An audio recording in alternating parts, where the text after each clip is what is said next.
والصلاة والسلام على سيد المرسلين وعلى آله وصحبه أجمعين. يا رسول الله انظر حالنا، يا حبيب الله اسمع قالنا، إننا في بحر غم مغرق، خذ يدي سهل لنا أشكالنا. حضور دیجیے اپنے جمال کا صدقہ، جناب حیدر و زہرا کے لال کا صدقہ، حسن حسین کے اہل و عیال کا صدقہ، اویس قرنی و حضرت بلال کا صدقہ. غوث اعظم بمنی بے سر و سامہ مدد، قبلہ دی مدد کعبہ ایمہ مدد، ما گدائیم تو سلطان دو عالم ہستی، از تو داریم دماغیا شہ جیلا مدد. بغیر دابے بلا افتادہ کشتی، ضعیفان و شکستہ رات پشتی، بحق خواجہ عثمان ہارونی مدد کن یا معین الدین چشتی. قادریم نعرہ یا غوث الاعظم میزنم، دم زی شیخ احمد رضا خان قطب عالم میزنم. حضرات اہل سنت السلام علیکم ورحمۃ اللہ تعالی وبرکاتہ. درود شریف پڑھ لیجیے. اللہم صل علی سیدنا مولانا محمد معظم الجود والکرم منبع العلم والحلم والحکم مبارک وسلم. صلاۃ و سلاما علیک یا سیدی یا رسول اللہ صلی اللہ تعالی علیہ وسلم. اللہ رب العزت کے احسانات میں ہم پر اس ماہ رمضان المبارک کی نعمت کو پا کر اللہ کے ایک اور احسان سے ہم متمتع ہوئے. اللہ نے ماہ رمضان کی بہاریں ہمیں عطا فرمائی. اس ماہ رمضان کو اللہ رب العزت کی رضا کے مطابق گزارنے کی اللہ کریم ہمیں توفیق عطا فرمائے. اس ماہ مکرم میں نماز پنجگانہ کے علاوہ نماز تراویح کا سلسلہ بھی ہے، تلاوت قرآن مجید کا سلسلہ بھی ہے، زکوٰۃ خیرات ادا کرنے کا سلسلہ بھی اس میں بڑھ جاتا ہے. لہٰذا آج زکوٰۃ کے بارے میں کچھ باتیں آپ کے گوش گزار کرنے کی سعادت حاصل کروں گا. امام اہل سنت رحمۃ اللہ تعالی علیہ کی کتاب سے اور بزرگوں کے ارشادات سے کچھ باتیں دل کے کانوں سے سماعت کیجیے کہ زکوٰۃ کی اہمیت کتنی ہے اور زکوٰۃ نہ دینے کا نقصان کتنا زیادہ ہے. فرماتے ہیں زکوٰۃ اعظم فروض دین اور اسلام کے بہت اہم رکن میں سے ہے. قرآن عظیم میں 32 جگہ نماز کے ساتھ زکوٰۃ کا ذکر آیا.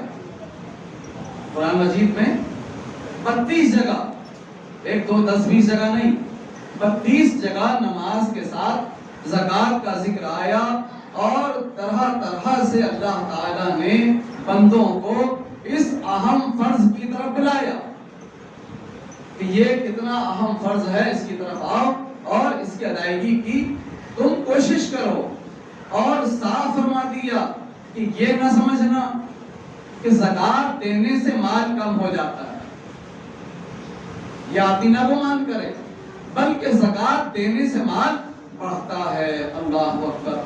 اللہ رب العزت قرآن مجید میں فرماتا ہے جو کچھ تم خرچ کرو گے اللہ تعالیٰ اس کی جگہ اور دے گا. سبحان اللہ. اور وہ بہتر روزی دینے والا ہے.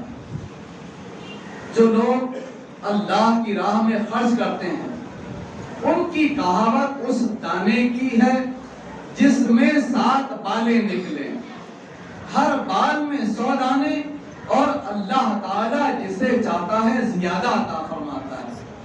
اور اللہ تعالیٰ وسعت والا اور بڑا علم والا ہے. اور اللہ کریم فرماتا ہے متقی وہ ہیں کہ ہم نے جو انہیں مال دیا اسے ہماری راہ میں خرچ کریں. جو راہ خدا میں مال خرچ کرے، زکوٰۃ ادا کرے، فطر ادا کرے، تو وہ متقی ہے. سبحان اللہ. اور اللہ کریم فرماتا ہے اور فلاح پاتے وہ ہیں جو زکوٰۃ ادا کرتے ہیں. اب کامیابی کون نہیں پاتا؟ کس کی تمنا نہیں ہے کامیابی پانے کی؟ لیکن کامیابی اسی وقت ملے گی جب ہم نماز، روزہ، حج اور ان کے ساتھ ساتھ زکوٰۃ بھی ادا کریں گے۔ اللہ اکبر۔ اور فرماتا ہے اللہ کریم، جو لوگ بخل کرتے ہیں، کنجوسی کرتے ہیں، اس کے ساتھ جو اللہ نے انہیں اپنے فضل سے دیا، وہ یہ گمان نہ کریں کہ یہ کنجوسی کرنا ان کے لیے بہتر ہے، بلکہ یہ ان کے لیے برا ہے۔ مال اللہ نے دیا، اس کے حکم کے مطابق اس کی راہ میں سے خرچ کرنا ہے۔ اور اللہ کریم فرماتا ہے جو لوگ سونا اور چاندی جمع کرتے ہیں اور اسے اللہ کی راہ میں خرچ نہیں کرتے، انہیں دردناک عذاب کی خوشخبری سنا دو۔ الامان والحفیظ، جس دن جہنم کی آگ میں وہ تپائے جائیں گے اور ان سے ان کی پیشانیاں، ان کی کروٹیں اور ان کی پیٹھیں داغی جائیں گی۔ جس مال کی زکوٰۃ ادا نہ کرے گا، اس سے جہنم کے دن اسے چٹکا لگایا جائے گا۔ حدیث پاک میں ہے، کوئی روپیہ دوسرے روپیے پر نہ رکھا جائے گا۔ جس مال کی زکوٰۃ نہیں دیا تو جو چٹکا لگانے کی وعید آئی، تو فرمایا کہ کوئی روپیہ جس کی زکوٰۃ نہیں دیا، وہ روپیہ کسی روپیے پر نہیں رکھا جائے گا، نہ کوئی اشرفی کسی اشرفی پر رکھی جائے گی، بلکہ زکوٰۃ نہ دینے والے کا جسم اتنا بڑا کر دیا جائے گا کہ لاکھوں کروڑوں کمائے ہوں گے تو ہر روپیہ الگ الگ چٹکا دے گا۔ الامان والحفیظ، دیکھیے کیسی وعید ہے۔ اللہ تعالیٰ جن پر زکوٰۃ فرض ہے انہیں خلوص و للہیت کے ساتھ زکوٰۃ ادا کرنے کی توفیق عطا فرمائے۔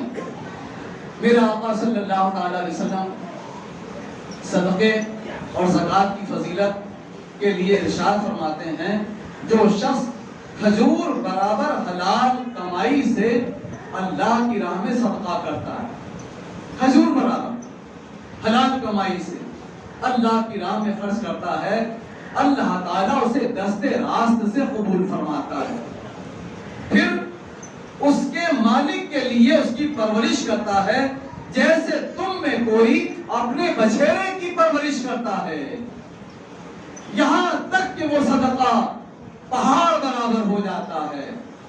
اب کھجور برابر حلال کمائی کے صدقے کی جب یہ فضیلت ہے، تو جو موٹی رقم زکوٰۃ کی مد میں خرچ کرے گا، اللہ تعالیٰ اسے کتنا عظیم ثواب عطا فرمائے گا۔ فرماتے ہیں حدیث پاک کے اندر کہ جس کو اللہ تعالیٰ مال دے اور وہ اس کی زکوٰۃ ادا نہ کرے، قیامت کے دن وہ مال گنجے سانپ کی صورت میں کر دیا جائے گا۔ اللہ اکبر۔ جس کے سر پر 2 چتیاں ہوں گی، وہ سانپ زکوٰۃ نہ دینے والے کے گلے میں توق بنا کر ڈال دیا جائے گا، وہ اس کی باچھیں پکڑے گا، کہے گا میں تیرا مال، میں تیرا خزانہ ہوں۔ وہ گنجا سانپ مالک کو دوڑائے گا، وہ بھاگے گا، یہاں تک کہ زکوٰۃ نہ دینے والا اپنی انگلیاں اس سانپ کے منہ میں ڈال دے گا۔ وہ سانپ ایسے چبائے گا جیسے نر اونٹ چباتا ہے، پھر اس کا سارا بدن چبا ڈالے گا۔ حدیث میں یہ بھی ہے کہ اونٹ، گائے، بکری زکوٰۃ نہ دینے والے اپنے مالکوں کو سینگوں سے ماریں گے، کھروں سے روندیں گے۔ الامان والحفیظ۔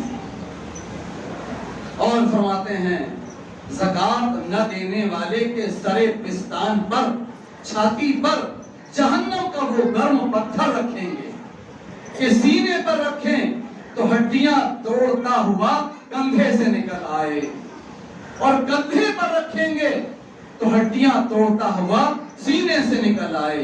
الامان والحفیظ۔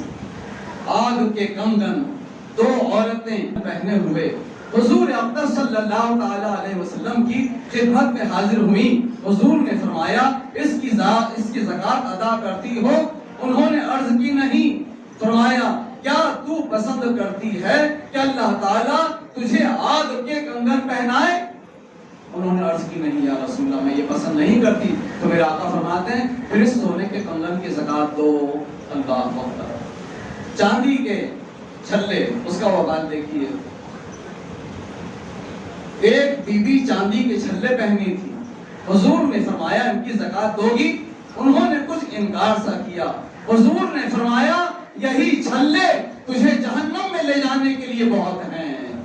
اب چاندی کے چھلے کی ویلیو کتنی ہے، لیکن اگر وہ زکات اس کے اوپر واجب ہو گئی تھی تو اس کی زکات ادا کرنا تھا، ورنہ وہ جہنم میں لے جانے کا سبب بن جائیں گے۔ فرماتے ہیں جو قوم زکات نہ دے گی اللہ تعالی اسے قحط یعنی سوکھے میں مبتلا فرما دے گا۔ جو سوکھا آتا ہے، قحط آتا ہے، یہ زکات نہ دینے کی وجہ سے آتا ہے۔ حدیث میں یہ بھی ہے کہ جو زکات نہ دے اس کی نماز قبول نہیں۔ اب کون نہیں چاہے گا ہماری نماز قبول ہو؟ تو اگر اس پر زکات فرض ہے تو اس کی اسی وقت نماز قبول ہوگی جب وہ زکات بھی ادا کرے۔ اللہ اکبر۔ فرماتے ہیں خشکی اور تری میں، سمندر میں اور زمین پر وہی مال تلف ہوتا ہے، ضائع ہوتا ہے جس کی زکات نہیں ادا کی جاتی ہے۔ اللہ اکبر۔ دوزخ میں سب سے پہلے 3 شخص جائیں گے، ان میں ایک وہ ہے جو اپنے مال کی زکات ادا نہیں کرتا۔ اللہ اکبر۔ فرماتے ہیں اعلیٰ حضرت کا جملہ سنیے، اے عزیز کیا خدا و رسول کے فرمان کو یوں ہی ہنسی ٹھٹھا سمجھتا ہے؟ اعلیٰ حضرت فرما رہے ہیں اے عزیز کیا خدا و رسول کے فرمان کو یوں ہی ہنسی ٹھٹھا سمجھتا ہے، یا 500 برس کی مدت میں یہ جان لیوا مصیبتوں کو جھیلنا آسان جانتا ہے؟ 500 برس تک کے یہ مصیبتیں جھیلنا پڑیں گی زکات نہ دینے والوں کو۔ اعلیٰ حضرت خوف دلا رہے ہیں، ذرا یہیں کی آگ میں 1 آدھ روپیہ گرم کر کے بدن پہ رکھ کر دیکھ لے۔ دنیا ہی کی آگ میں 1 آدھ روپیہ گرم کر کے بدن پر رکھ کر دیکھ لے، پھر کہاں یہ ہلکی سی گرمی اور کہاں وہ آگ کا قہر۔ دنیا کی آگ ہلکی سی ہے اور جہنم کی آگ کا کیسا قہر ہوگا، کہاں یہ 1 ہی روپیہ اور کہاں وہ ساری عمر کا جوڑا ہوا مال۔ یہاں 1 روپیے کے جھٹکے کا تجربہ ہے اور وہاں ساری زندگی تو نے جو مال کی زکات نہیں دیا اس سے تجھے جھٹکا دیا جائے گا۔ پھر کہاں فرماتے ہیں پھر یہ 1 روپیہ اور وہ ساری عمر کا جوڑا ہوا مال، کہاں یہ منٹ بھر کی دیر اور کہاں وہ 1000 برس کی آفت۔ یہاں 1 منٹ بھر کی تکلیف ہے اور وہاں قیامت کے دن 1000 برس کی آفت جھیلنا ہے۔ کہاں یہ ہلکا سا جھٹکا اور کہاں وہ ہڈی توڑ کر پار ہونے والا غضب، پار ہونے والا عذاب۔ اللہ تعالیٰ مسلمانوں کو اس عذاب سے محفوظ رکھے۔ پیارے آقا صلی اللہ تعالی علیہ وسلم کے عاشق و شہداء سرور القلوب کے اندر زکات دینے کی ترغیب دلاتے ہوئے بڑی نفیس باتیں تحریر فرمائیں۔ یا حدیث مبارکہ قرآن مجید کی آیتیں بھی تحریر فرمائیں۔ پھر آپ نے فرمایا کہ زکات جو لوگ نہیں دیتے ان کے ساتھ ایسا بھی ہوتا ہے کہ ان کی زکات کا مال چور چرا کے لے کے چلے جاتے ہیں۔ یا اب جیسے نہیں مکانوں کی کھدائی ہوتی ہے تو منڈی بکتی ہے، کسی کو اشرفی مل جاتی ہے، تو لکھتے ہیں کہ مال کو دفن کرتا ہے، پھر بھول جاتا ہے کہ کہاں دفن کیا تھا۔ اس وقت اشرفیاں تھی، کاغذ کے نوٹ نہیں تھے، تو دفن کیا اور بھول گیا۔ بتاتے ہیں بڑے بھٹے کہ وہ سڑک بھی جاتی ہے، اللہ جہاں چاہے اس کو پہنچا دے، اس کے مکان میں ہے دوسرے کے مکان میں چلی جائے۔ فرماتے ہیں اعلیٰ حضرت کے والد ماجد، یا حاکم وہ مال ڈانٹ لیتا ہے، وہ مال چھین لیتا ہے۔ میں نے جب یہ پڑھا تھا تب میرے سمجھ میں اس وقت قاعدے سے نہیں آیا، لیکن جب نوٹ بندی ہوئی تب سمجھ میں آیا کہ ہزاروں لاکھوں کروڑوں روپے جس کے پاس میں تھے اور گورنمنٹ نے جب نوٹ بند کر دی تو وہ کاغذ کا ٹکڑا ہو گیا۔ گویا کہ حاکم نے وہ مال ڈانٹ لیا، ایسے اس کو ضائع کیا، برباد کیا کہ لاکھوں کروڑ روپے کا جو مالک تھا یہ فقیر ہو گیا، اب اس کے لیے یہ روپیے کی کوئی ویلیو نہیں رہی۔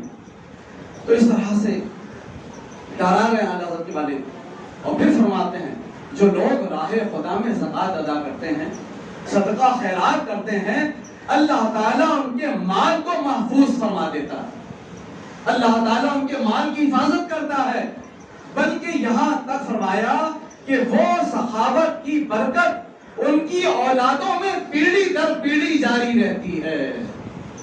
بینک میں رکھ کے جائے گا کوئی بھروسہ نہیں ہے، بیٹے کو پوتے کو ملے یا نہ ملے، لیکن اللہ کے یہاں جمع کر دیا، راہ خدا میں خرچ کر دیا، تو اس مال کے بارے میں حضرت کے والد ماجد فرماتے ہیں کہ وہ تیری سخاوت کی جو برکت ہے اللہ تعالیٰ تیری پیڑھی در پیڑھی آنے والی نسلوں کو بھی عطا فرمائے گا۔ اور زکوٰۃ دینے کی برکت سے زکوٰۃ دینے والے کا نام بھی یاد رکھا جاتا ہے۔ آدمی زکوٰۃ دے دیتا ہے تو لوگ اسے بھولتے نہیں ہیں، فلاں صاحب نے مسجد بنائی تھی، فلاں صاحب نے مدرسہ بنایا تھا، فلاں صاحب غربا یتامہ مساکین کی اتنی دل کھول کر کے مدد کیا کرتے تھے۔ تو زکوٰۃ ادا کر دینے پر آدمی کا نام بھی روشن رہتا ہے، لوگوں کو یاد رہتا ہے، اور زکوٰۃ نہیں دے گا تو مال کے محفوظ رہنے کی کوئی گارنٹی بھی نہیں ہے، اور قیامت کے دن وہ عذاب جس کو میں نے ابھی سنایا قرآن و حدیث کی روشنی میں، وہ عذاب اس بندے کو جھیلنا ہے۔ زکوٰۃ کتنی ہے؟ 2.5%، 100 پر 2.5 روپیہ ہماری شریعت میں 2.5% ہے۔ اعلیٰ حضرت کے والد ماجد نے بڑی غیرت دلائی ایک جگہ، فرمایا اے بے حیا، اے ناشکرے، یہ 2.5% زکوٰۃ دینا بھی تو بوجھ سمجھتا ہے؟ ارے جب تو پیدا ہوا تھا تو تیرے ہاتھ تو خالی تھے، تو ماں کے پیٹ سے کیا لے کے آیا تھا؟ یہ تو اللہ کی رحمت ہے، یہ اس کا کرم ہے کہ اس نے تمہیں مالدار بنا دیا، اس نے تجھے مالدار بنا دیا۔ اس وقت تو تیری یہ حالت تھی کہ روتا تھا تو تجھے رزق ملتا تھا، ہے نا؟ ایسا بچہ روتا ہے تو ماں دودھ پلاتی ہے، ایک وقت کا کھانا بھی بغیر مشقت کے تو نہیں کھا سکتا تھا۔ اللہ نے تیرا نوازا، تجھے مالدار بنایا، لکھپتی کر دیا، کروڑ پتی کر دیا، اب اس کے بعد جب فگر دیکھتا ہے تو 2.5% کے حساب سے میری زکوٰۃ تو 1 لاکھ بن جا رہی ہے۔ ارے یہ مال دیا کس نے؟ جب تو آیا خالی ہاتھ تھا، جیسے اللہ تعالیٰ نے تیرے خالی ہاتھوں کو اس مال سے بھر دیا، اگر تو رضا الہی کے لیے زکوٰۃ ادا کرے گا، اللہ تعالیٰ اس زکوٰۃ کی برکت سے تیرے ہاتھوں کو اور بھرتا جائے گا۔ انٹیریئر میں جانا ہوا، ایک صاحب ملے، بتانے لگے کہ میرے بچے کا انتقال ہوا۔ اب انہوں نے اپنے طور پر یہ محاسبہ کیا کہ میرے زکوٰۃ وغیرہ جوڑنے میں، ادا کرنے میں تو کوئی چوک نہیں ہو رہی ہے، اور یہ ہونا چاہیے بندے کو جب کوئی نقصان ہو، تکلیف پہنچے تو وہ اپنا محاسبہ کرے۔ میرا ایکسیڈنٹ ہوا تو کیوں ہوا، میں بیمار پڑا تو کیوں پڑا، میری روزی میں کمی ہوئی تو کیوں ہوئی ہے، کون سی چیز اللہ کی ناراضگی والی میں کر بیٹھا، میں اسے دور کروں۔ وہ کہتا ہے کہ میں نے تہیہ کر لیا کہ زکوٰۃ بہت باریکی سے جوڑوں گا۔ اس سال سے جس سال میرے بچے کا انتقال ہوا، میں نے زکوٰۃ دینا شروع کیا، اس سال سے میرا مال بڑھنے لگا۔ دیہات میں رہنے والے آدمی اور کہتے ہیں کہ 41,000 کی میری زکوٰۃ کی رسید بنا لو۔ سوچیے آپ، دیہات جیسا معاملہ ہے اور زکوٰۃ کی مد میں 41,000 کی رسید بناتے ہیں، آپ اندازہ کرو اور لوگوں کو بھی دیتے ہوں گے، اللہ تعالیٰ نے کتنا نوازا ہوگا۔ یہ ہے زکوٰۃ کی برکت، جو میں نے ابھی فضیلت سنایا کہ زکوٰۃ دینے سے مال بڑھتا ہے۔ زکوٰۃ دے کر آدمی یہ گمان نہ کرے کہ میرا مال اتنا کم ہو گیا، بلکہ جس مال کی زکوٰۃ دے دی جاتی ہے، نہ وہ مال کو چور چرا سکتا ہے، نہ وہ مال کو آگ جلا سکتی ہے، اور نہ وہ مال سمندر میں ڈوب سکتا ہے، وہ محفوظ ہو گیا۔ تو اعلیٰ حضرت کے والد ماجد نے فرمایا کہ تو خالی ہاتھ آیا، 2.5% زکوٰۃ جو شریعت نے تیرے اوپر ادا کرنا فرض قرار دیا ہے، اس کے ادا کرنے میں کنجوسی مت کرے، اللہ تعالیٰ تجھے اور نوازے گا۔ امام اہل سنت رحمۃ اللہ تعالی علیہ کے والد ماجد کی ایک کی نصیحتیں بھی میں نے آپ کو سنایا۔